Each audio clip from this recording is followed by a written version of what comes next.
Okay, so in that last session we looked at actually just grouping objects together. Now what we can do is we can make them react to each other when we group them together. For instance, we can make one object cut a slice out of another one to the shape of the first object, and these are called Boolean intersections. Okay, so by the end of this session you'll be able to combine two objects to produce a positive intersection, combine two objects to produce a negative intersection, and combine two objects to produce an inverse intersection. Now this one's quite complex, so you might want to have a few goes at playing around with this before you do the quiz afterwards, but let's jump in.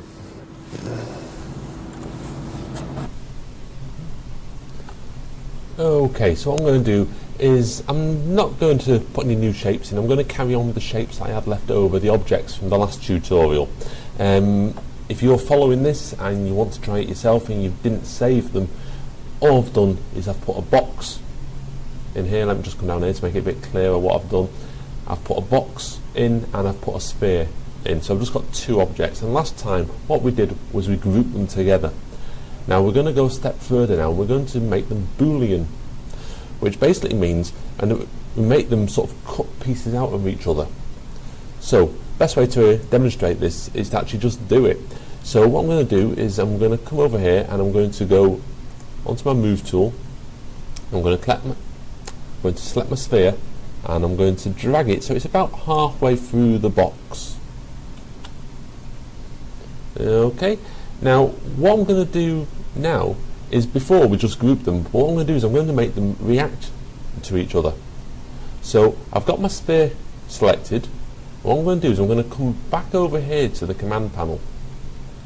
Okay, so we're used to using this, and we're used to using standard primitives. Now I'm going to change this.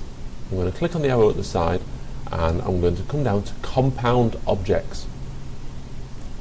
Click on compound objects and you'll see that the menu now has changed just here. Now I've got some different options, and I'm going to come down this left hand column to where it says Boolean, and I'm going to click on that. Now watch what happens.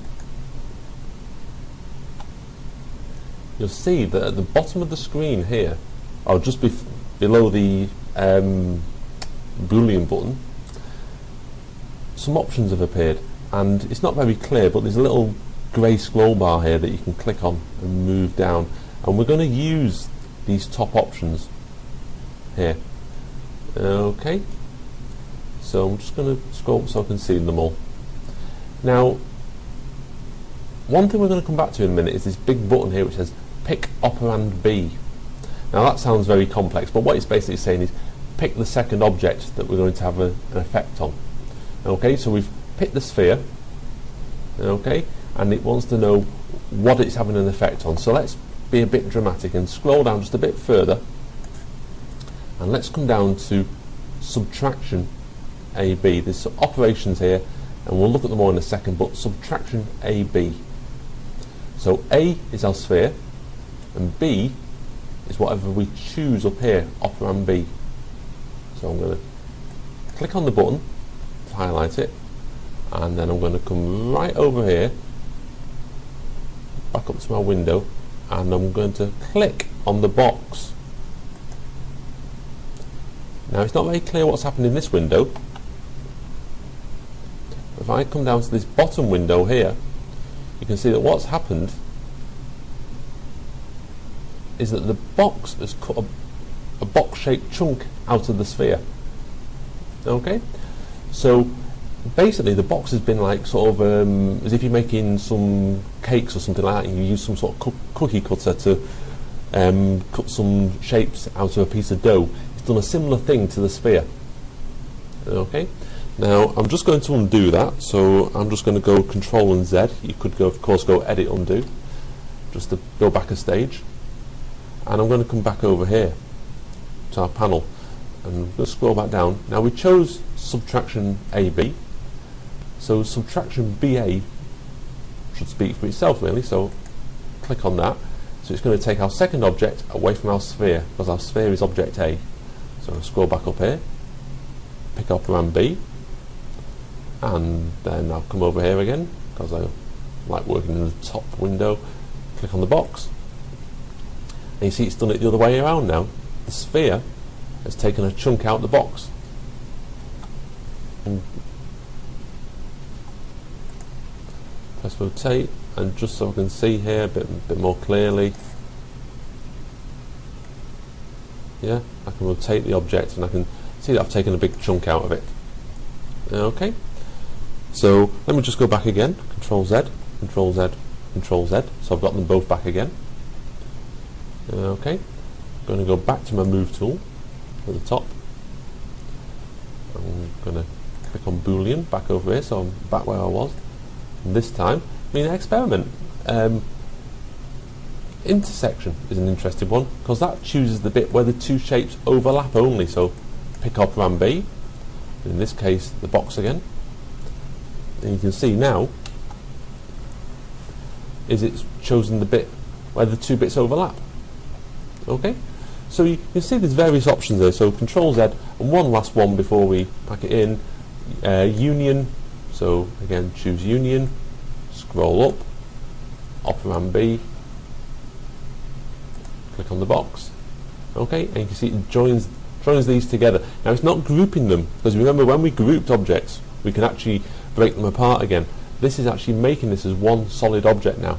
Okay, so unless we Control undo, but we can't say in 5-10 minutes time go back and break these objects back up again. We've joined them together, we've welded them together permanently. Okay, so we've got those, and basically all that's come down to, if you remember, we're back up here, so instead of being on standard primitives like we're used to, we've come down to compound objects, and then we've come down to Boolean, and then we've used the options that have appeared at the bottom of the Boolean.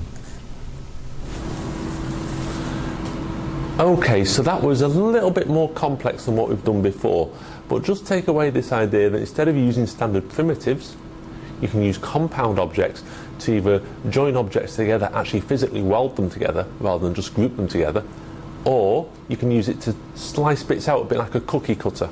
You can make one object cut a chunk out of another one to an exact shape. Okay, so it's really worth having a play with this. It's really useful for doing some objects, some really sort of complex modelling really. If you think about if you had, say, a surface of a spaceship and you wanted to cut out panels to go in there, to make it like there's actually a welded metal on each layer, you could actually compound up various boxes to create that effect. So it's worth having a play with and getting used to this idea of cutting pieces out.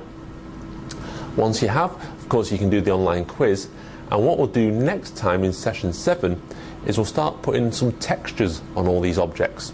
So instead of just being whatever colour we've chosen, whether it's purple or red or green, we can actually texture stuff up so it begins to look like a real object rather than just a basic coloured box.